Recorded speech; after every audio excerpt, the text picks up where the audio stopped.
Welcome to World's Toughest Race, NSFW. I'm joined by Johnny Fairplay, and we have with us from Team Iron Cowboy, Sonja, the team captain. Sonja, how are you doing? I'm doing great. Thanks for having me here, you guys. Yeah, it's so good to have you on and get to hear a little bit about how you ended up out there after being an Ironman competitor. I think you felt called out by the show a little bit and decided to see what was up. Yeah. So we're going to dive into sort of your experience, how you ended up out there, what was going on in the early portions of the race, and your personal journey on the show. Sweet. Awesome. So start us off. What led you? Walk us through some of your accomplishments first off, because you are a 6-time Kona competitor. Yep. Can you explain what that is to a lot of our listeners who? Your listeners might not be like super adept at the whole Ironman thing, but can I guess? Because I'm a pretty smart guy. Okay, give it to me. Kona competitor, obviously Kona, Hawaii. Like you do like luau competitions. You have to make lays. Feel like I pretty much nailed it. Yeah, you've got it. No, a little bit off. Just a hair amount. So when people say they've like raced Kona as an Ironman athlete, that's the Ironman World Championships. So it's kind of it's a race you have to qualify for. It's really hard to qualify for. I pretty much have to win my age group at some other Ironman race to get to Kona. And Ironman is a 2.4 mile swim, 112 mile bike, and then 26.2 mile run, all like in one go. So I've done like the Boston Marathon of at the end of Ironman races. It's like because you have to qualify to do the Boston Marathon. It's even worse because Boston, there's like a time, and if you hit that time, you're in the race, and like 50,000 people do the race. In Kona, there's like 1,700 people in the race, and you can go to a race, and it doesn't matter how fast you go. If you don't win your age group, you don't get to Kona. So it's like very elusive on what you got to do to get there. Yeah. So sometimes you're like, you have this really great race, but there's a girl that was faster that showed up that day. So you're not going to Kona, and better luck next year kind of thing. Okay. Yeah. Wow. So 18 Ironmans, 6 Kona World Championships. And I kept going back to Kona because I wanted to try to win my age group at Kona, be a world champion, amateur world champion. And in 2014, I was second at Kona. And I was like, that feels good enough, like my bowl, like you get a umiki bowl when you're on the podium, and my umiki bowl was like a little bit smaller than the like other girls' umiki bowl. And I was like maybe 4 inches lower on the podium in second place. I was like, that's good. The first place is gaudy, to be honest. I mean, like where do you have yours displayed? My umiki bowl is on my dresser. Yeah, exactly. Imagine if you had the bigger one. You don't have space for your sunglasses. You're right. That's great perspective. Yeah. So I was like, second's great. I mean, I think I can move on. I've been coming to this race for 5 years in a row. I think I can move on. Real quick. You say it's in your dresser in your bedroom or because like in my closet. We had Crystal from Survivor Gabon on, and she is an Olympic gold medalist. And there was a controversy where her medal was taken from her. And she got it back. And so she was like, because there's a lot of naysayers out there that said, and she wasn't there. There was cheating involved with people a coach who was at the camp that she was training in. Yeah. So anyone associated with that coach got linked in. And so then, it's just like, well, check all my, and so anyway, so after many years, many battles, she got it. And she was like, just to disprove the, the naysayers and non-believers, she pulls out this box from like a drawer and opens, and she was like, here's my medal. And I'm just like, why is that in a box? I mean, like that would be like mounted to my front door. It's just like, you get to my house. It's like, oh, there's Fairplays. You see the gold medal on the door? That's his house. So, or it maybe for safety reasons, perhaps in the foyer, but you know what? I mean, bedpost, now that you mentioned the dresser, I'm thinking gold medal on the bedpost. Let them think whatever they want. Just every day you wake up and you're just like, gold medal. Yeah. So, but that stuff is curious to me and fascinating, because it's just like, I mean, there's so few people on the planet that have that achievement. So like, I just wonder how, you personally celebrate and did you choose the dresser? So it's just like every morning I wake up, I see it, and that's just a reminder of how great, or it's just like, it no. passed. The truth is, and it is true, like it's rare that people get that opportunity to kind of like reach the pinnacle of their sport that they've been training for their whole life, But the truth of the matter is you wake up the next morning and you're the same fool you were the day before. And that's really sad. Like that's a bummer because you kind of think that this accomplishment you've been going after for so long is going to make you like, you don't know, but you think maybe better. And then the next day you're like, oh, I looked over at the bowl. It was on the nightstand at my Airbnb the day after I got the bowl. And I looked over and my first thought was, that bowl is empty, yo. Like it didn't come with anything in it. And then sort of started the journey for me of like, what the heck am I about? Because the accomplishment, it kind of leaves you empty. And that's why you don't put it on the front door, because you're kind of like, oh, it wasn't really about getting the gold medal. It was about the journey and like what you learned about yourself along the way. Sure. Yeah, it says a lot about internal versus external motivations. Yep. I think one of the cool things we saw with World's Toughest Race, due to various people who like weren't being overly competitive, like if Johnny Fairplay was out there, he'd be sabotaging the other teams, he'd be cheating to try to fall. I'd be drilling holes in boats. I would be cut the rope. I'd be taking nails to the paddle boats. I'd break off the little inflatable thing. Yeah, he's already thought of all these strategies, and he's like in seconds. In seconds, I thought of that. Just imagine if I'm out there suffering, would I like when I am depleted and oh my God, just the sabotage I could do across the board. Like, Zach, we've got to do the next eco challenge. I mean, we both do halves. It's only a little bit more. It's just a little extension. Yeah. I have a half marathon next Saturday. Perfect. You're ready. Wait, where are you running half marathons? Where's that a thing right now? Well, it's in Asheville, North Carolina. They 2 weeks ago they changed it to virtual. However, they're going to go ahead and put up the signage. So I'm fucking going. Do it. Yeah. Just so stay apart. Pig in Cincinnati. It went virtual, but still ran it. Yeah. I kind of like the idea of like maybe just make it where people could run it over like a weekend. Like they could kind of space themselves out on the course. So tell me if this is a pretty decent half marathon time. 1:45:16. That's my PR. Yeah. That's all right. Huh? Yeah, that's like you're like the king of 8-minute pace. I'm kind of the queen of 8-minute pace, so I got you.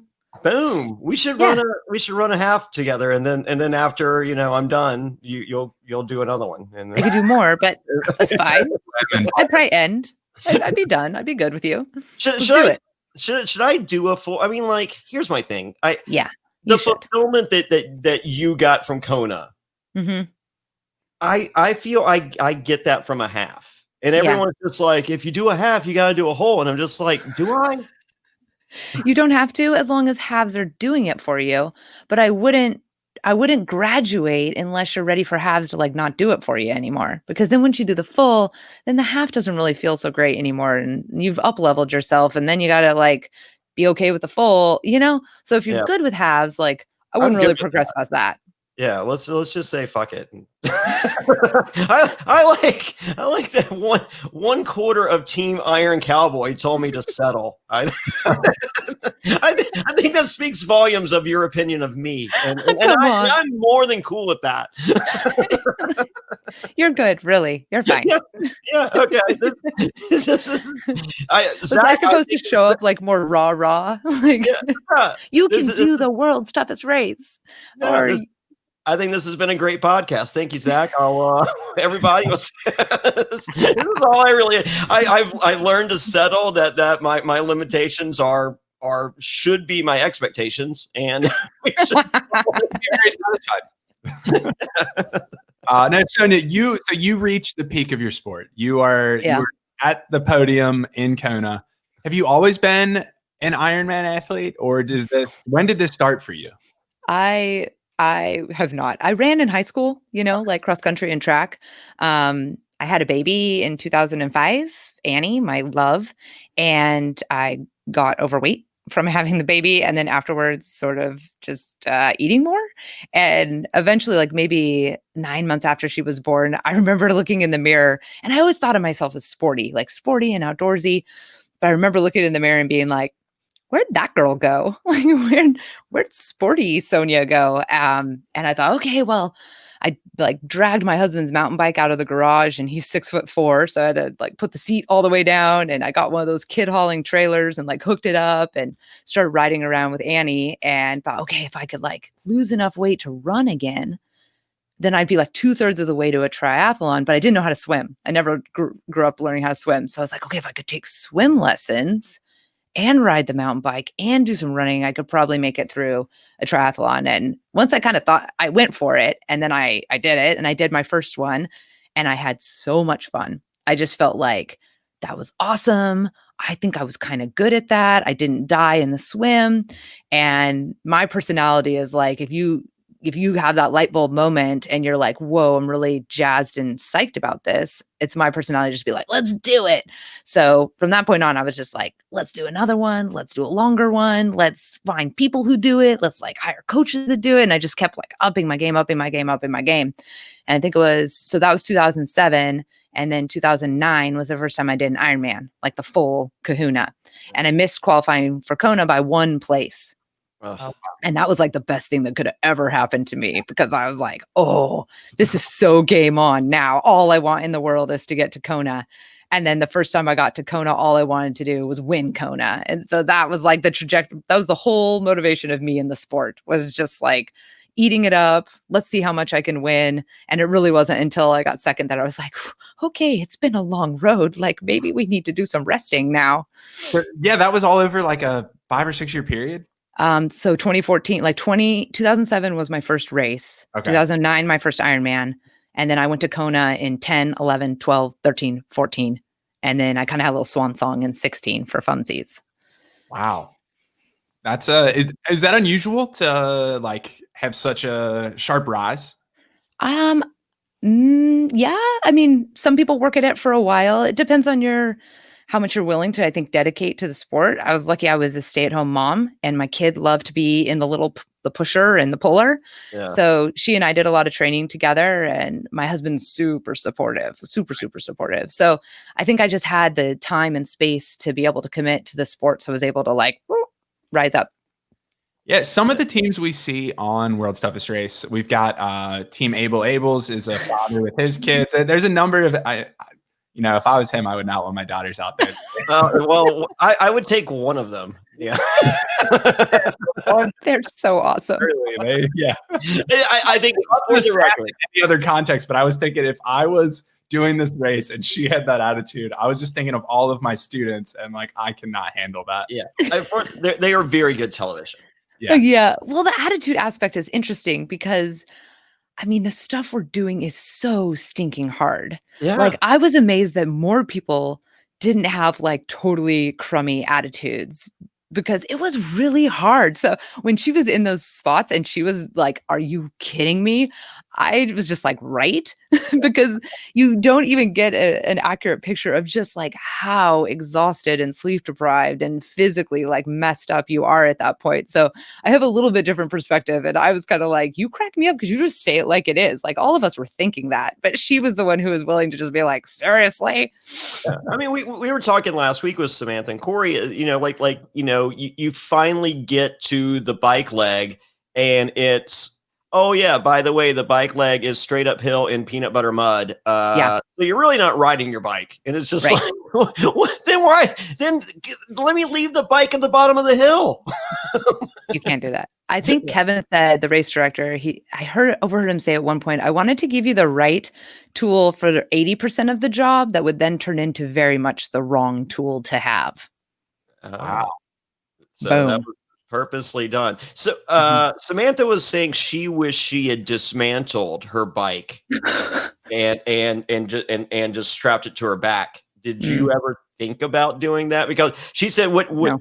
The only thing that 4'11". So yeah, she's super she is itty bitty. Yeah, she said what prevented her was she was just like, it's got to be downhill coming up without this mud. It's got to be like, there's no way it's just going to be uphill and mud. And then she she does it, and she's like, nope, it was just uphill and mud. There was like, you can only go up so much in Fiji before it should go down. So I felt like it was kind of like there'd be these big ups and then it would go down. But your bike was so full of mud, like you couldn't clip into your pedals and your chain wasn't even on the bike anymore. It was just like hanging off because it couldn't go in any of the cogs because they were all full of mud too. So I would do where you'd like push it up and you get to the top and then you get on your bike and you would just wee, but you would be like splitting mud, like you were parting the waters. There'd be like big mud coming on either side. And then you get to the bottom and usually I would just fall off because you couldn't stop or really like make anything happen. So just coast down, fall off, then hike back up, coast down, fall off. That's how I ski. So that's how I do. That's how I do 2 a.m. Is there a future where your daughter would want to do an adventure race with you? Ooh, I think I could convince her. I definitely have dragged her on some adventures. We just got back from Yosemite and we did the Yosemite high route, like 100-mile high route in Yosemite that's all off trail travel. It's like boulder fields, scree fields, map and compass navigation, like all in the very high peaks. And that was pretty baller. I don't think a 14-year-old has done the Yosemite high route at this point yet. So yeah, I see she'd be a great adventure racer, but she's also 14. So, you know, her interest is more in her boyfriend right now than anything. But she's an adventurous kid and she's much more talented than I am of an athlete.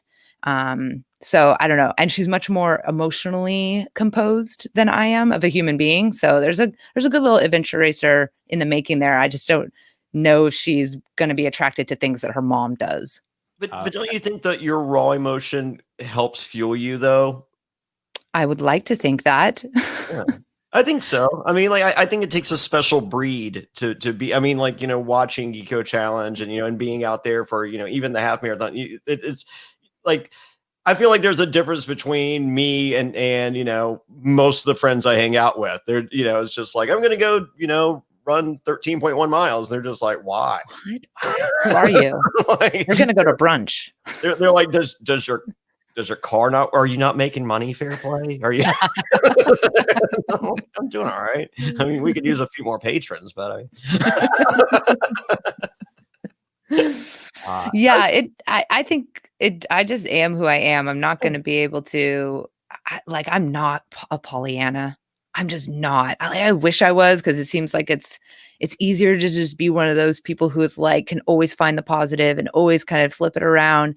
And I think those people are awesome and I love racing with them, but I'm very much a wear it on my sleeve, like where I'm at, I can't really emotionally hide. I just have to feel it and process it and hope I don't like burn down everybody around me during it. And then I'll get back on with it. And so that was hard to see in the race, you know, because those moments you're never super proud of, but you also know that's part of your honesty, part of your authenticity, part of your vulnerability. You just have to kind of like cringe and nod and like, yeah, that's just who I am. That's how I show up. And, you know, I can't really change it. I try to move through it quicker, but part of it just is who I am.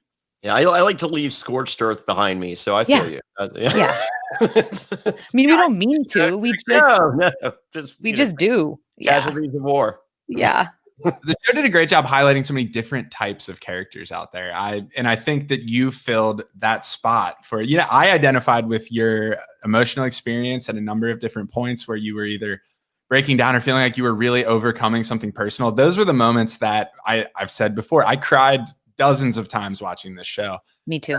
I didn't expect to. I thought I was like tuning into sort of like The Amazing Race, but outdoors. And instead, no, I got these incredible stories of personal journey and people creating teamwork in unexpected situations and unexpected heroes arising. And Bear Grylls told us that straight away, but it's pretty incredible. So how do you go from the Ironman competition to Team Iron Cowboy? What is the story? Yeah. After I kind of like did my good in Ironman and was kind of getting out of that, I built a coaching company for Ironman athletes. And then I tanked that business and kind of burned out and had a whole mental breakdown in 2017 and just went like off the grid for a long time and had to get in therapy for a ton of time and just really like focus on my mental health and heal from all of that. And so I kind of came out of that a couple years ago with this like what now? What am I really meant to do? And so I'd run around with my friends, and I did a lot of like pacing people in marathons and kind of just chilling and backpacking and learning some new sports. And then I used to go on Facebook for 30 seconds at a time. That was my thing. Like Facebook was kind of triggering. So I'd just go on like once a week or twice a week for 30 seconds, and Facebook would have to show me what it needed to show me in like 30 seconds, maybe 3 posts. And one time I was on there, it's like third post was this application for Eco Challenge. And I had watched Eco Challenge when I was like maybe 20, 19, 18, because they did 6 episodes or 6 seasons of Eco Challenge back in the late 90s, early 2000s. And USA Network. Yes. And also Discovery Channel, I think at one point too. Okay. Yeah. And I remembered them. They stick in your head, like Borneo, there were leeches, and like they were in, New Zealand, or I just remember being like, whoa. So then it comes back and they're like, Eco Challenge is back. And I'm like clicking on the thing. Let me watch the video, and it's all the old footage. And you better not have watched more than 30 seconds. Yeah, no, I clicked away. That didn't count. Come on, I was done. That's off. Okay, off. Yeah, that was the click through. Then the Facebook was gone, and I was like on the ecochallenge.com website. Sure. Okay. Come on now. I stick to my rules. Permission given. Okay. So I'm watching and I'm like getting all hyped up, like, oh, it's back. Wow, that's crazy. And at the end of the video, it says, "This is the race that eats Iron Man for breakfast." And I was like, that's me. Like Mark Burnett just called me out. He literally said that. So I don't know what it was about that comment, but I was like, that's me. I don't have any background in this stuff. I've never done an adventure race, but I feel like a light bulb just got like lit up, and I got called out, and I really want to do it. I just really wanted to do it. So yeah, I was kind of coming off this time of not really knowing who I was or what I was about anymore, other than just trying to stay in a positive mental space. And then this came across my deck, and it lit me up so much. I just like knew I had to give it a try. I didn't know if they'd accept me or anything, but I thought I got to give it a try. Do you mind if I ask what happened in 2017? Or I had things have been going roughly with my business, and I've been having panic attacks. And I'd never had panic attacks as an athlete. Like I was always pretty stable in that way, but I started having a lot of them around my business and like expectations of other people and infighting kind of stuff. And then I had a really bad day in the business, and I was kind of doing triage and calling athletes and trying to like make sure everyone was okay. And in between those calls, I was having panic attacks. And then we went to pick up the truck that was at a auto body shop getting repaired. And we drove out there, my husband and I was on the phone doing damage control, and we got done. And he was like, "You need to show up way more professional. Like you're kind of freaking out." And just that like negative feedback from my husband, I just had this huge panic attack, and I couldn't get control of my breath. And I passed out and hit the ground in an auto body parking lot, and I had to call the ambulance, and I had to go to the ER.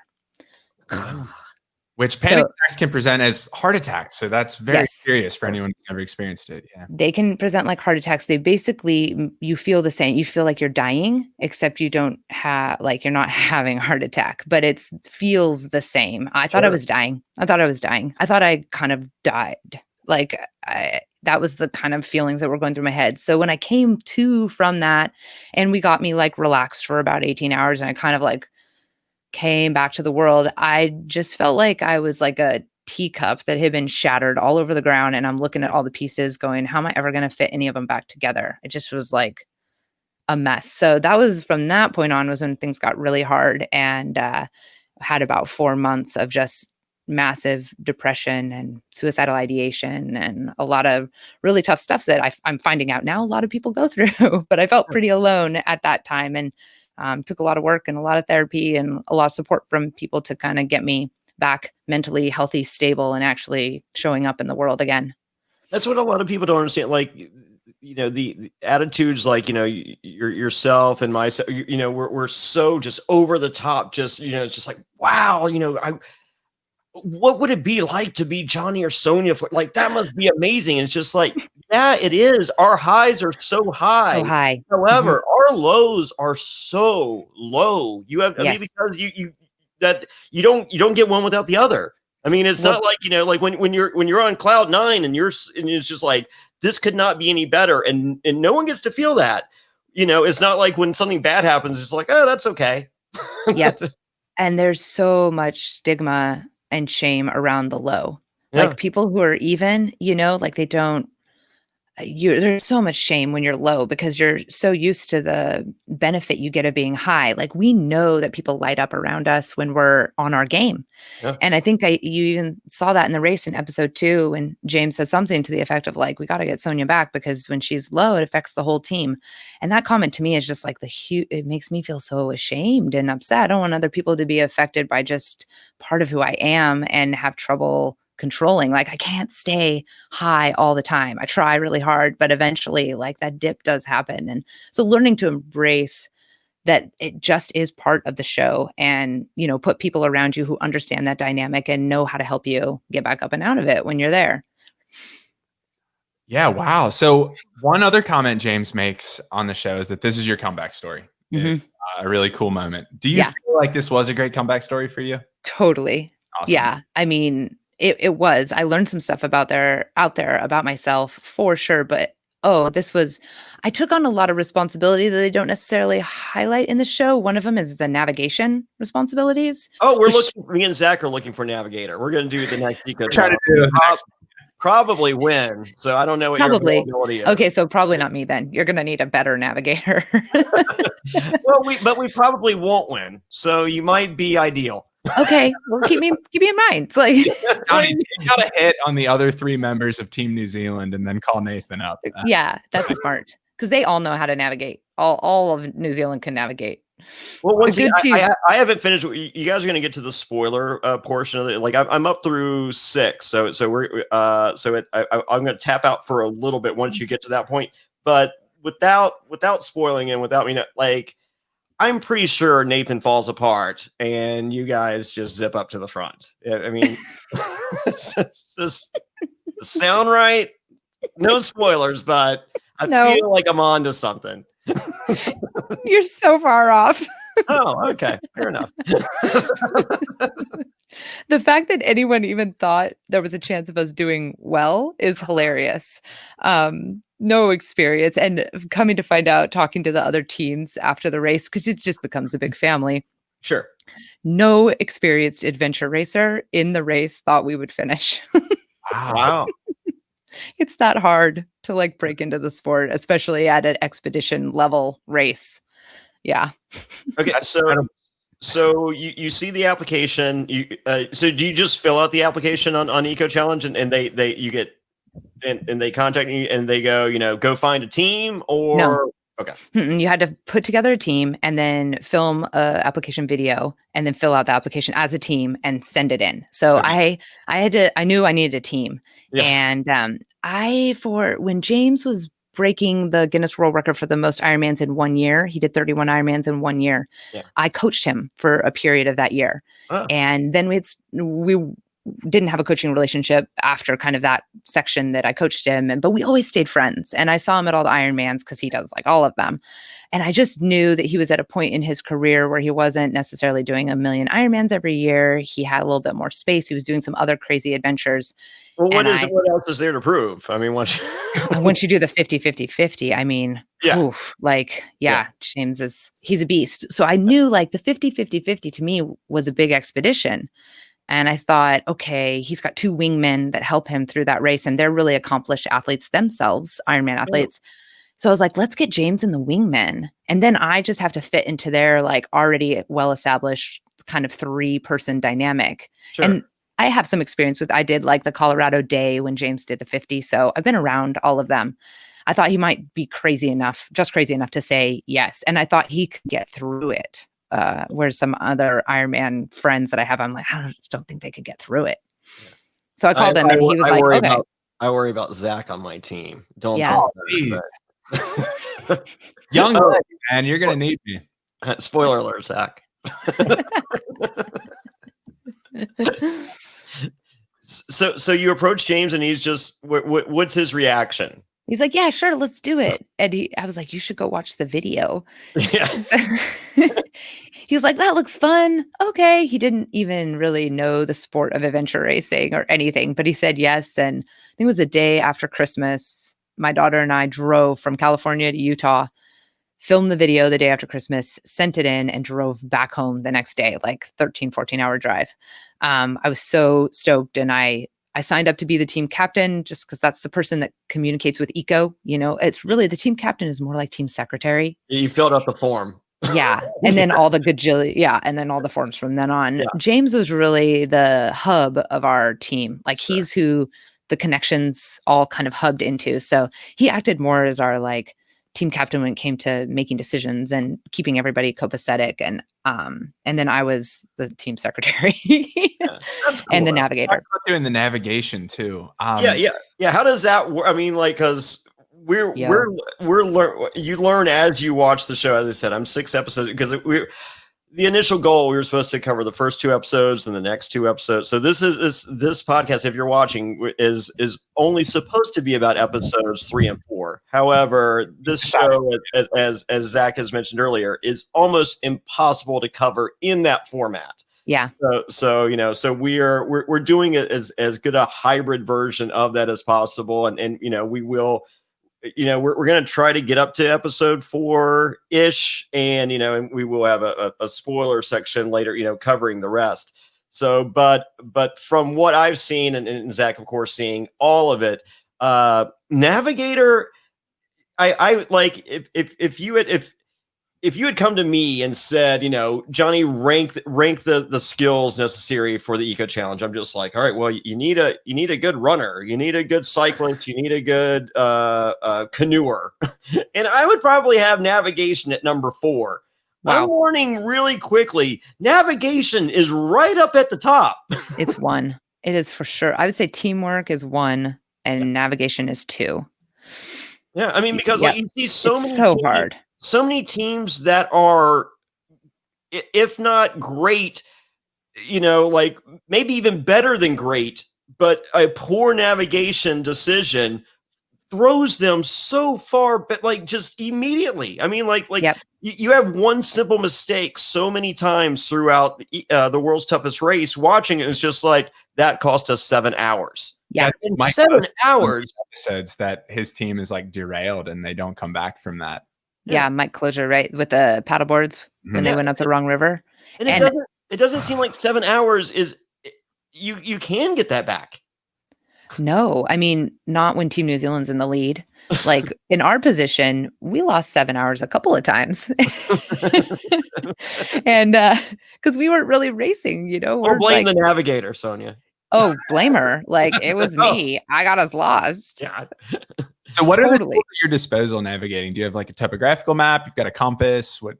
Yeah. So you have a compass, and they give you a Casio watch that has like altitude on it.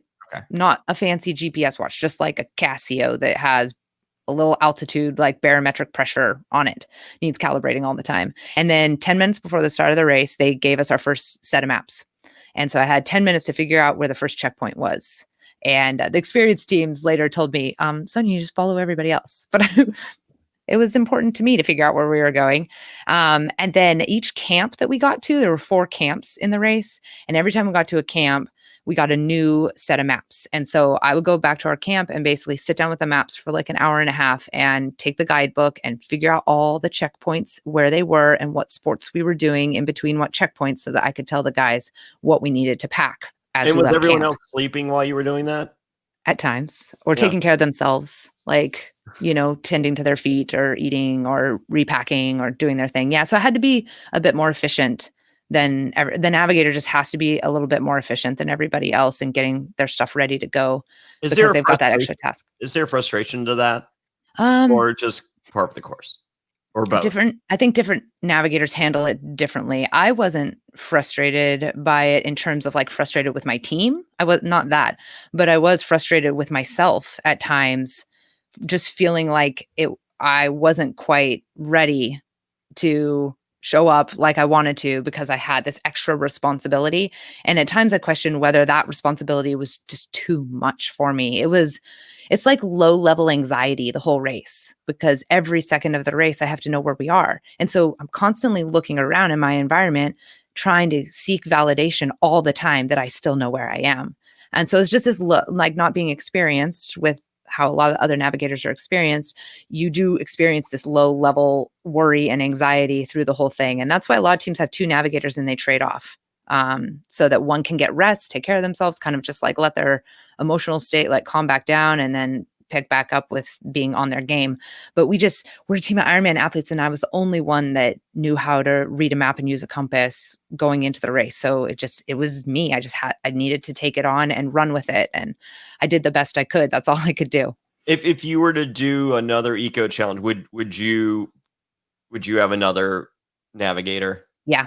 Yeah, I would. I mean, cause that extra sense of awareness that that's expending so much energy. I mean, watching this at home is just like, that'd kill me going up that hill and just the physical challenge to this thing is off the charts. Yep. And then the attentiveness necessary on top of that is I'd imagine just immensely draining. I mean, just like it's just like I got nothing to do. I can't climb this waterfall. I've been doing this.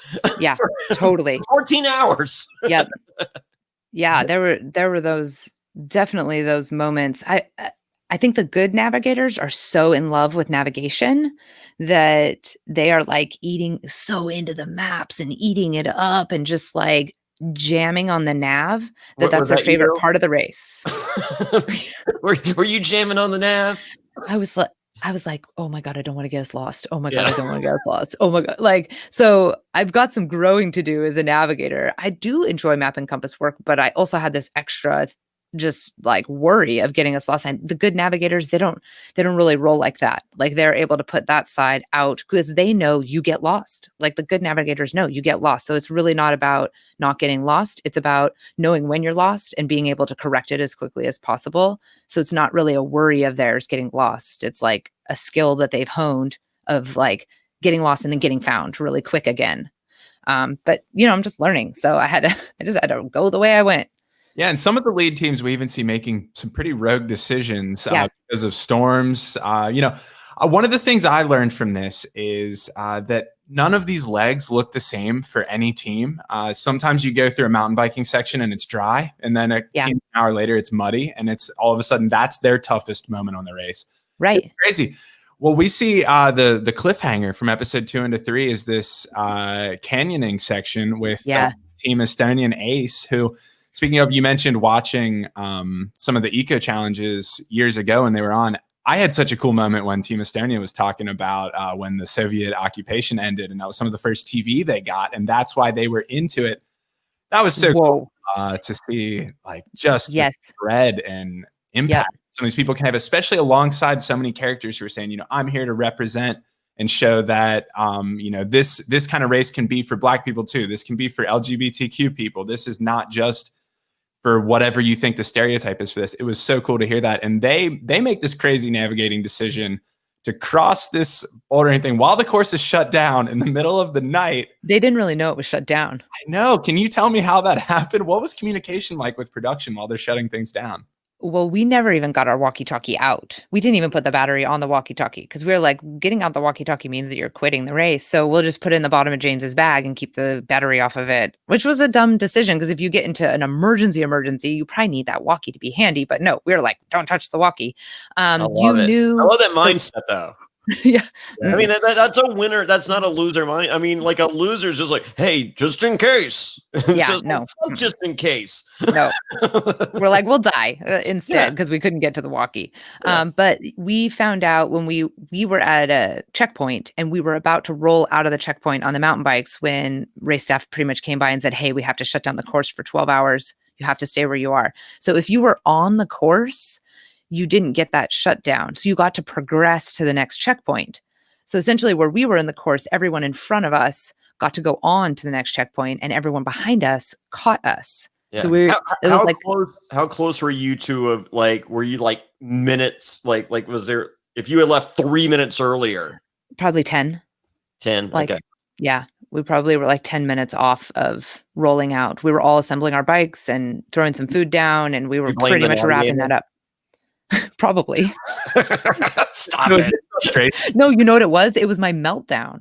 Like if I hadn't had that meltdown, then that lost us like an hour. If I hadn't had that guy, we would have been long gone. We would have won. We would have won. It was James pouring out his water. That was go with that story. It's better. It's better for you. That's right. That's true. That's true. So was that a feeling of frustration at getting stuck there, or were you really? No, we were stoked. Okay. We were stoked because we were so tired. We were like, what? We've been racing for 2 days. Yeah. And suddenly they were like, it's called off for 12 hours. And we immediately ran into this lovely woman's house and said, can we like get a spot on your floor? And she said, yes. And there were 8 teams on that floor. So we got to have like an 8-team slumber party that night at her house. And that was one of the best experiences of the race. Wow. That's so great. I love the interactions with the locals. It was so cool to see. There were 2 Fijian teams in the race. Yes. Namako and Tabasoro. Yeah. It was so cool to see them roll through. And I've heard from others talking that they had no adventure race experience either. None. And yeah, it's incredible that they're out there and just have the grit to get through that like you guys did. It was awesome. What were some of your favorite interactions with the locals? What was that like when you got to the villages? Because there were a lot. There were so many times. I mean, really, the Fijian people are what got us through the race, because the Fijians, you can't pass them without them saying hi. And they say hi by saying, bula, bula, bula. So every single Fijian that we passed, and I'm not kidding, there would be one like way up a hill, like dealing with their cows, and they'd see us, they'd yell down the hill, bula, bula, bula. They just like, you pretty much went through the race from like bula, bula, bula to bula, bula, bula. Everyone asking, where are you from? And then you say USA, and they'd be like, USA. And it wasn't like this happened once or twice. This happened literally 3 million times across Fiji. So it's hard to say, who exactly was the biggest impact. But I have one moment. We were on a mountain bike section that got super muddy, pushing the bikes. Like there's some great images out there of us just like pushing up these huge hills, all mud, jungle. We were a mess head to toe, and we pop out eventually after maybe like 5 hours in this stuff, pop out into this village, like on this little dirt road, and we ride it down for maybe like half a minute. And this village is like full party central. It's like music. They're like chopping coconuts and putting them in our hands. They took our bikes and scrubbed and washed our bikes while they were like taking selfies with us. And we were holding children and hugging people, and we're a mess. And at one point, this Fijian woman comes up to me, and she's got this like bowl of these fried donuts. And she just like shoves a fried donut in my mouth. And I could have married her. Like I was ready to stay in that village for life. For some reason, that fried donut, it was like wrapped in powdered sugar. It was all warm. I wanted like 8 of them. But yeah, it was things like that. You'd run through, they'd have food for you. You could go into really anyone's home along the way if you needed care. And the Fijians, it's their custom that every meal they eat, they always hold some aside for a guest. Like that's their custom. They always hold some aside. So anywhere you went, they were ready to feed you, put you on their floor, put a blanket over you, give you time to rest, make you tea. And they wanted that. They were like, come on in. How can we help? The whole way across the country. So I don't think many of the teams really would have made it without the support of them and having shelter when it was raining and food when you didn't have any left, or just the emotional support from them. It was awesome. Yeah, we were talking last week, even during half marathons, when you pass the people on the corner with, like that means something. Yeah. It's really uplifting. And in a race like this, where you're so tired and physically exhausted, to just have that infusion constantly throughout the race, I'm sure there would have been a lot more low moments had it not been for them. Like they really stopped a lot of the low moments that could have potentially happened with their energy. Wow. That's great. I just want to talk about a couple of the new teams that we start to get a little bit of in episodes 3 and 4 here. We get to meet AR Georgia yes, quite a bit, and the youngest guy on the race, Hunter. Yeah, Hunter. Pretty cool story. I was just wondering your thoughts on age in this race. I teased Johnny before that I'll be the workhorse on the team. I'll be carrying him around because I worked out last year. I don't know, like before COVID, I was in the gyms. So well, stop working out. You're making yourself heavier for me to carry. Yeah, thin down. Yeah, there were 3 18-year-olds in the race. Hunter was there with his dad, Jeff, on air, Georgia, and Hunter's super experienced adventure racer. He's been adventure racing since he was 6 years old with his dad, and they're American. And then the other 2 18-year-olds were on Team True North, who you will see later in the coverage. And one of them was a girl and one of them was a boy. So Becca, the girl that's 18 on that team, is kind of my eco daughter. She and I spent some time out there together. And seeing the young people was amazing because they're some of the best team members on their team growing up doing the sport. They, if you get to know Hunter and Jeff, Hunter is the cool, calm, collected one. And his dad is kind of like more high strung, more intense, more like wild. And it's Hunter who's always like, Dad, calm down. We're going to be okay. So there's a bit of reverse parenting that happens with the two of them. And Hunter's getting so fast, so quickly. He continues to outgrow his teams. Like when he was 6, his dad would carry him through a few legs, if things were going bad. And then that transition happened between the two of them where Hunter started really owning himself and holding his own. And then Hunter started getting faster than his dad and more well-prepared than his dad. So Eco's an interesting dynamic for them, probably one of the last races that they're going to get to race together before it's really important for Hunter to go on and find faster, more accomplished teammates to push himself. He's a stud. Macy's then. Yeah, very much like them. What I'd say 20 years, like the Macy's 20 years ago. That's kind of fun. Is the Macy's story? Were you familiar with their story before you got out there, or okay? Yeah, we all knew what was going on, and that Mace was really originally supposed to race with Team Stray Dogs that he's raced all the Ecos with and been running around with for his whole life. And then after they got the diagnosis, and Travis, he followed in his dad's footsteps his whole life and always ran. Travis is a really big name in Colorado if you're into endurance sports there. Travis Macy's a big deal. He's a really accomplished athlete, adventure racer. So this was definitely a really cool team that decided to go through with Team Endure, this dynamic of having dad with Alzheimer's and seeing if they could get through together it's a tearjerker. As I said, I'm on episode 6, and watching Team Endure be ahead of Team Stray Dogs makes me so happy. I'm not rooting against Team Stray Dogs. Don't get it twisted. But it's just like his team went on without him. It's just like, hey, sorry, buddy, you got Alzheimer's, you can't be with us. And it's just like oh, let me do better. No. But it's really cool to see, and it's not I think. I don't see him being slowed whatsoever during this. He's just going with the flow. I think there's precautionary measures being taken throughout the race, but I don't think he's like raising his hand going, hey, maybe it's just like I'm down for whatever you guys are down for. I've done this a lot longer than y'all have. And it's like, bring it. So. Mark Macy is one of the most accomplished adventure racers in the world. The dude is a full-on beast. And you see that. I mean, there's times when Travis is like, Dad, slow down. You're dropping all of us. And I love those scenes. God, I mean, Zach talked earlier. He probably cried, 30 times watching this thing. Me too. I'm at a solid 10. I get it. Yeah. If Team Endures on the screen, it's just like, oh, here it comes. Yep. Yeah, I mean, it's incredible to see, Travis saying he can't put on his gloves because of the Alzheimer's, but then he can take off up a mountain. Yes. And leave you. Yeah. And they're still relatively new in his diagnosis. So they're kind of at that precipice where they still don't quite know where he's at and how quickly the Alzheimer's is progressing. You see a clip where in the very first episode, where he can't remember his third teammate. He can't remember Scooter's name.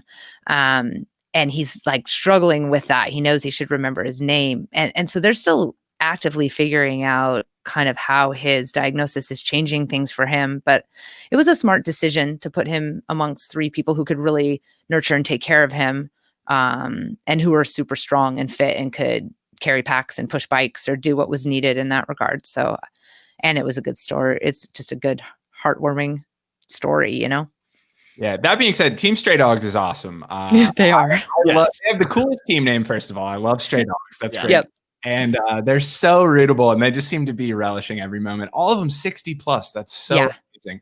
Like kind of the flip side of with Hunter and some of the people from True North, like age is not a huge obstacle for some of these people. They're able to get out there and overcome that. It's amazing.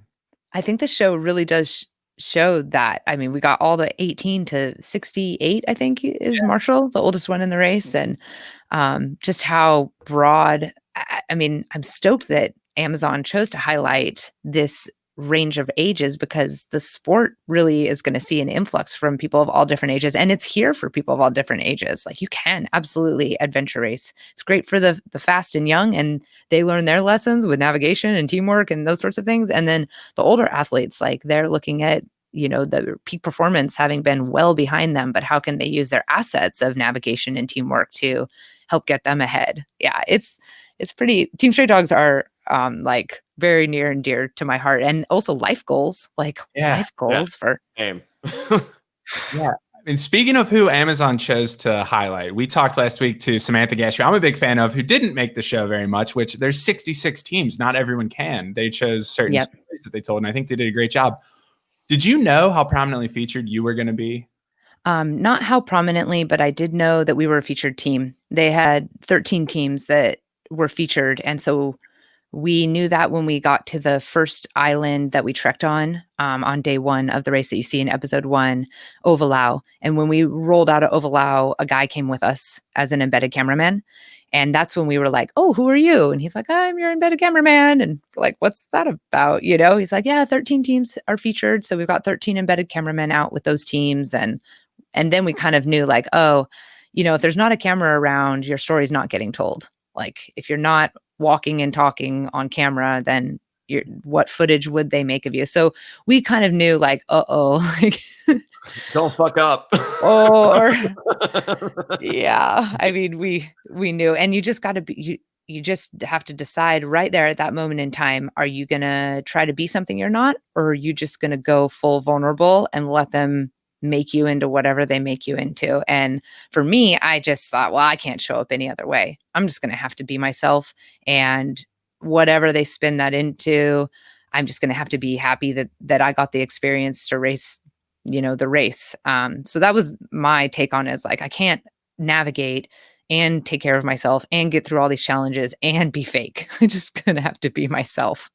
Yeah, I'm so in awe of both the athletes on this show as well as the production. Like huge. Survivor and a lot of the other shows we covered do a really slick job, but they're like in 2 locations, 3 locations. This is, you've got teams simultaneously spread over 200 kilometers. It's crazy. And 13 days to film the whole thing, right? Or like, what's 13 kilometers? What's that? 112 miles? 200 kilometers, like 120 miles spread apart on the course. Yeah, I wish they would just keep it all in English for us simpletons. It would be. There's subtitles. You just have to click the button. Oh, do you mean the kilometers, Johnny? You don't like that? Oh, you don't like the kilometers? No. That's what he means by English? Yes. You mean miles? Yeah, I mean English. Keep it all American is what you were saying there. Who is this show made for? Oh, yeah, I forgot. Oh, 200 countries it's airing it. My bad. Everyone is Amazon Prime? Yeah. Yeah, awesome.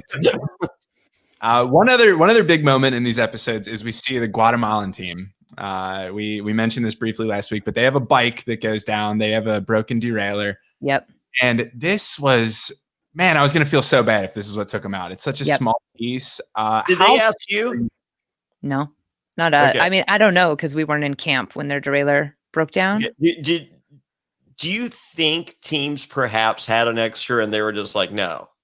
I don't think that. Derailleurs are really independent of the bike. Like my derailleur is not going to, all of our team had the same bike for that reason, because if any of our parts broke, we could just bring one set of parts. We had derailleurs for our bikes, but when he's asking for a derailleur, it's not like a universal piece. It's going to be specific to the kind of bike that he's riding. So it wasn't a stretch that no one was going to have that derailleur for that kind of bike. Yeah. But teams, we were like, we were talking last week, and it was just like, I'd imagine there were some potentially American teams that got there, and they're just like, when, before the race starts, giving glares to the other teams. They're like, dude, we're going to beat them. We're going to beat them. And, and then like, 8 hours into the race, it's like, will you be our friends, please? Like, let's all be friends. Like, we're all suffering together here. Like there's everyone's a winner. There's no competition. We can all finish. Everyone gets a participant ribbon. Yeah. Other than, the 3 New Zealand teams and Australia, that's it. But everyone else is like, we're all together and stop, so I didn't feel like they were purposely withholding a derailer from this guy. No way. I felt like by that point of the race, I mean, still it's day 2 or 3 or whatever, but still you guys have gone through enough that you want everyone that can finish to finish. Exactly. And that's how everyone rolled. Like what would happen is the teams who didn't make it early on, I remember at the very first camp that we hit, there were already a slew of teams that didn't make it through those first couple days. And those teams they got delivered to camp 1 when they quit. Like that's where they brought everybody back to, because that's where their tack was with their camp and everything. They could get some rest. And those teams were taking their stuff and they were going around to all the other teams and asking what they needed. So like all their nutrition that they weren't going to use for the next 11 days, they came over to us and were like, what do you want? And we're pilfering out of their nutrition. Like, oh my gosh, give me those. Oh, we couldn't get those in the country. So that's how teams rolled, especially the ones who didn't make it through the race. And that's where his bike came from. The replacement bike. We know where his bike came from. I was on Survivor Pro Islands with Rhino, who was a member of Team Traverse. Yes. Yeah. It was his bike, right? That's what I've heard. Yeah, I'm pretty sure. Yeah, so and they were there. They were who we got some super good nutrition from. But so you met my good friend Rhino? Absolutely. Yeah, we had a big debrief after the race back in the resort when it was all said and done. He was still around because he was one of those cool people who didn't just like get sad they didn't finish and jet out. He stayed and he supported and he was there at the finish, and we got to like have the debrief on what happened, like what went wrong and why didn't you guys make it through? And I mean, it's heart-wrenching to hear the stories of the teams who it's one thing to not make it on day 7 or day 6 or something, but to like make it into day 2 and then have so many struggles that you just can't overcome that weren't even personal. They were just like circumstantial. What did you hear happen with Rhino? Because we were supposed to have him on as I said, I like he was a best man at my wedding. Oh, congratulations. Well, I'm happily divorced, I assure you. Okay. Congratulations. Yeah, that one counts. So, but no, we were supposed to have him on, and I think he was pretty bummed not seeing a second of it. But we did hear that the one team quit, and then we have I think Bear just on the overdub saying it, and Team Traverse quit too, and then we have a quick flash of them. Like you do see a quick flash of them right when he says that. Yeah, you can't quite see their faces even. Like I knew it was them, because I just the teams. Okay, so day 2, we got that huge torrential downpour that shut the course down. And we were on the paddleboard. So we were off our Thomacau at that point on the paddleboards in the middle of that paddleboard when the torrential downpour started. They were still on their Thomacaus. So being in a river on a paddleboard, that's a pretty narrow river, you can pull over to the bank at any time if you're freaking out, is very different than being in the middle of the open ocean, dealing with a current that's taking you away from shore. And so then it's just huge, like the other team that quit. They're just like, there's no way we can get to shore. We can't get to shore. We're paddling our tails off, and we're now getting squalls, and our boat is getting a lot of water in it. And we're bailing and we're paddling and we're not going anywhere, and we're bailing and it can get really scary really quickly in that situation. And the storm, I mean, it rained for 12 hours. Yeah. Like they were going to be in that for 12 hours. And Team Unbroken, who you see them kind of like who are behind them but make it through, Team Unbroken wasn't in their boat. They were still on Ovalau, like dealing with the storm there. So the teams that were really still in the water when that storm hit in the ocean all had a really tough time. Like they just were stuck. There wasn't a lot they could do at that point. It's heartbreaking. Yeah, it is. Rhino's a good, I love Rhino. And they had a strong team. Their team was like, they had a lot of powerhouses on that team. They had what it takes to do a race like this. but some people get unlucky, and what do you do? You know, I mean, if Team Iron Cowboy had been in that situation and hadn't been able to progress and our boat was getting a lot of water in it, I can't say that we would have had any different choices than they did. I don't know what Team New Zealand would have done in that predicament. They probably would have come up with something miraculous and like built a bulge pump and like, who knows, right? Yeah. But when you're inexperienced and this is your first time, you don't have a lot of like past experience to draw on how to get out of situations like that are really scary. I have a New Zealand question, and this borders on spoiler, like not too far, like this might be episode 5. Okay. Scaling the falls at night. Yeah. Is that insanity? No. Or not that crazy? They paint it as insanity. For me, that was my favorite part of the course. You did it at night too? We did, and you'll see. Okay. Spoiler. You're getting to spoilers. Okay, cool. Because I'm like, as I said, they're painting it pretty crazy, and I'm just like, yeah. Look, of course, New Zealand can do it at night. They're the greatest team ever in the history of teams. I think that makes for good storytelling. Yeah. Yeah. Okay. Here's my take. Yeah. It's for me limiting things that navigating at night is horrible, right? Like it's really easy to get lost at night navigating. Yes. Fixed ropes up a gnarly waterfall is not a navigational issue. You're subtracting that from your personal equation, which is ideal for you. I'm like, let's do stuff that doesn't take navigating at night. Like, okay, that might be like a biased opinion, you know, because maybe cold or da. But for me, I'm like, oh, we don't have to navigate that. I love it. Also, if you're scared of heights, there's less to see when you're looking around and getting yourself freaked out. You can just I'm petrified of heights. That's working against us, Zach. On like I'm looking at like I'm pretty sure I can do everything like really really awesomely, but I am scared of heights. Yeah, there is that. So night would be good for you then. All right. Well, we just have to fuck up and have to either be really good or fuck up to somehow time it perfectly to do that at night. Yeah. Full day back, I think, is our goal. Yeah. Full day back is that? Oh, sweet. All right, we've warned you, Nathan. You're coming. Excellent. Well, Johnny, if you want to tap out for just a moment, I just want to ask Sonja about how her race ends up, and then we'll come back together and say like 3 minutes, something like that. Cool. Sounds good. I'll be back. Awesome. Bye, Johnny. No spoilers.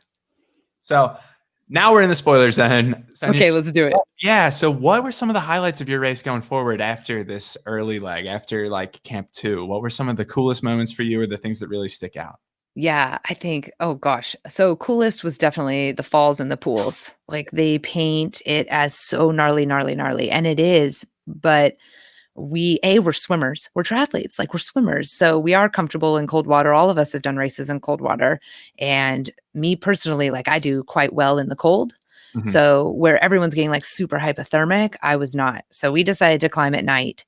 And they paint, you know, the show kind of paints it as like, oh my gosh, Team Iron Cowboy is doing it at night. But really for us at the time, we had just left camp like 6 hours prior. So we were well fueled, well rested. We'd only been going for 5 or 6 hours. I mean, it's not time to stop for the night. Like we just got going again. We just rested. So we, as a team, it wasn't even really discussed. We were like, oh yeah, we're fine. We'll move on. We kind of looked at each other and nodded. And then, we got to climb from 8 p.m. to 12:30 a.m. Okay. And for me, that was great because there was no navigation. You get on the ropes and you just rope after rope after rope after rope for 4.5 hours. And then when we got to the top, we were looking at the pools section of the race, which is like hours and hours and hours more of slippery rocks. And we all were like, no way, we're not doing that at night because we're just going to fall down and hurt ourselves and get cold and it's night. So we slept at the top. We found a little rock that fit 3 of us and one rock that fit 1 of us. And our embedded cameraman found a rock that fit him. And we all bedded down until it started to get light out. And then we rolled on with the rest of the course in the swimming. So we hit the swimming at like 10, 11 in the morning, kind of the warmest part of the day. And it was cold. The boys got really cold in a few sections. But that whole section was a highlight for me because I felt like I could do it all day. When we got done with that, I was like, take me to the beginning and I'll just go do it all again. I loved it. But I was escape from the cold water. Like, there was no bank to crawl up. So the pool would end and then there'd be a little land bridge. Okay. And then there'd be another pool. So, and it was that for, I think we got out of there at about 3 p.m. and we started at 6 a.m. at the top of the falls. So like 6 a.m. to 3 p.m. in pools, out of pools, in pools, out of pools, kind of all rock hopping, boulder hopping. Sean did find a little trail through the jungle around like one of the pools, but then we were back in the pool. And for me, I just thought, let's just swim. Like we're good swimmers. Let's just keep swimming. That seemed the fastest thing rather than kind of like jungle crunching through. And the boys got cold, but they never got as hypothermic as some of the other, it looks like some of the other teams were doing. Like they're definitely cold and ready to get out of there, but no one really needed like anything other than some dry clothes and a little bit of time around the fire at that next camp or checkpoint. That checkpoint, they said we pulled in and we were the happiest, most jokingest team that had come through the checkpoint the entire race. That's awesome. I wonder if that's the Ironman swimming components that other teams aren't used to, maybe. Yeah. I mean, I just think the team worked really well together during that period. And it's a highlight for me. Always will be. I think James hated it. I think in the spoiler alert, he says around the fire, like, he's like, Sonja, you'd be a really good professional adventure racer. I'd rather be golfing. like, James, this is not golf. Oh, that's good. Am I good or no? Not yet. Anything we haven't touched? A couple more minutes. Well, yeah, we need to talk about the end. So, okay. So the race ends. Yeah. What's going through your head? Oh my gosh. So it ended on a mega high for us. It has like a 42-kilometer outrigger canoe, and we pull into the outrigger canoe at like 2:30 in the morning, and the race staff tells us no one's allowed to go until 6 a.m. Okay. So there's all these teams that have like built up because they stopped letting people go, I think, at 5 p.m. the night before. So anyone who's come in from 5 p.m. until 6 a.m., we're all piled up at the outrigger start, ready to go. And I had done a ton of outrigger training when I found out we got into the race. So I was like, I'm a steersman. I know the outrigger boat. The boys, they like listen to me really well in the boat and paddle really strong. We lined up 13 teams on that last day, all like an outrigger race start. And they were like, go. And right away, the boys hit it. And like 5 minutes into that leg, we're leading. And we've got like all 12 teams behind us. And once the boys felt that, they just hauled. Like they paddled so hard for 6.5 hours straight. And we would do like 15 minutes on, 2 minutes off, 15 minutes on, 2 minutes off so they could get water. And I steered really well. I knew navigation really well. We killed it. And so we were like the first team to come in that day amongst that group. And that just ended the whole race on a really high note for us because we kind of felt like we won the day, That's awesome. Yeah, I love the kick at the end of a race, like when you really in high gear, and to have that anticipation, sit there, let your opponents build up, and then just go and unleash it all once. I love that. Yeah. And I just couldn't, like the guys, I mean, they had spent 3.5 hours in an outrigger boat before the race. 3.5 hours, like cumulative.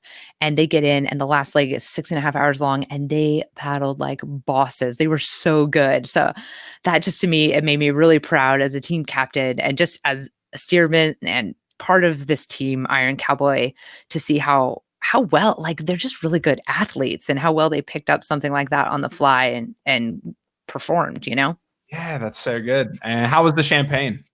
Oh my gosh, the boys don't drink. So when he handed me that champagne, I was like, what do I mean, do I just pop it and drink it? So it was a little, when I looked at the footage and Aaron's kind of like, I was like, oh, I'm sorry, Aaron. I'm just like doing what they want me to do, but I should have just given it back to him. It was almost every team, like everyone's getting sprayed with champagne. Some people are loving it. Others just like, God. Yeah, gosh, no. I was like, sorry. They don't drink. Yeah. Okay. So what do you guys do after you finish the Eco Challenge? Yeah, I mean, go get Sean taken care of. Sean had pretty advanced stage jungle rot in his feet, and he was on antibiotics the last 2 days of the race. And if we had had another big trek, I don't know if we'd made it through. His feet were done. Wow. So really take care of our people. My husband and daughter were there, and Sean's wife was there. So they went in to take care of Team Iron Cowboy mode, and they did a lot of the like washing, cleaning, sorting gear, picking up things, and we kind of laid around and licked our wounds. And it's just a big emotional let go when the race is done, and all teams handle that differently. But our team definitely, we just needed R&R. We needed to like sleep and recover and go, what happened? Whoa, that was crazy. Hard to process, honestly. Yeah. So you mentioned waking up the next day, seeing the Kona Bowl and the Airbnb and feeling, I don't feel any different. What was this experience like waking up the next day? Did you feel totally different? Validation? Tell me about it. Yeah, because this experience for me was it was only about the journey. Like, we weren't there to win. We thought if we could finish, that would be the most amazing thing ever. And the best part about the race is from the minute you're done, you're around all of your eco family and they're all coming in, and the people who came in ahead of you, everyone's back at the same resort. Everyone's back eating breakfast that next morning. And so it's just this big love fest for me. I'm a very outgoing person. So I'm like just running into friends, running into people we met out there, asking them to tell me their stories, telling my stories. And I didn't have that feeling of just like, oh, it's over for a little while. But I did have to battle a lot of nightmares after the race. That was like the one downer. I'd wake up in the middle of the night, kind of like screaming or kicking or whatever, always lost, always at night. Something about the night brain was so similar to the sleep deprived lost brain that I'd kind of go back into that place, and I'd wake up in the middle and like be telling my husband, like, just follow the green light and we're going to be okay. That's crazy. The navigation then still is wow. Traumatizing. All right. Well, we talked about this just to end. We talked about this is your comeback. This is such a huge moment for you. I'm so glad to hear that this was a really validating at the end moment. Perfect time for Johnny to come back. Yeah, Johnny, perfect timing. We're getting to the end, and what Sonja's going to take away from this. I'd love to hear what is the feeling that you take away from this, and why are you so glad you did Eco Challenge? Because it just radiates from you that you love this. I love the people. I love the experience. I was like, I just loved every minute of it. What I take away is it's a family of people who all kind of get it, that it's really not about the win. It's about the experience that you have out there. It's about the teamwork, the camaraderie with you and with other teams. It's about pushing yourself physically, which is awesome. But then also for me, it was a big test emotionally. Could I handle more responsibility? Could I keep myself mentally healthy along the way and physically healthy? I would do Eco Challenge next month. Like, when's the next one? Sign me up. I don't know, who needs a navigator? Who needs a girl who's willing to cry? Like, but this experience for me has just been a lot of fun, and I feel honored that they chose to feature my story. And I hope that people will see you don't have to show up perfect all the time. It's okay to be yourself. You're still worthy. You're still worthy. That's excellent. Awesome. Wow. And you are incredible. I mean, like, I've done 210 podcasts now just on listen to some. Just on reality television, and you are one of my favorite guests ever. I mean, just as I said, like, there's so many people that, that, as we talked about earlier, just middle of the road, and to see that, just those dynamic personalities that you exude in spades. It's really amazing. I feel you're extremely inspirational, and thank you, Johnny. Really honored to have you on the podcast. Oh, thank you so much. As a fellow, like, bright light, that makes me feel really good. And I'm really honored that you guys were willing to have me on. I love talking about this stuff. And I think this show's just been such a positive light in this COVID times, and listening to your guys' experiences with the show, it lights me up. So thank you for having me. Oh, well, where can people find you? I think that you talking about the show, people can hear a lot more of that. Where should they go? Yeah, I've got a podcast that launched called Tales of Toughness. And that'll be, I have guests on who have also raced the show. And we get to talk about some of their untold stories from the race.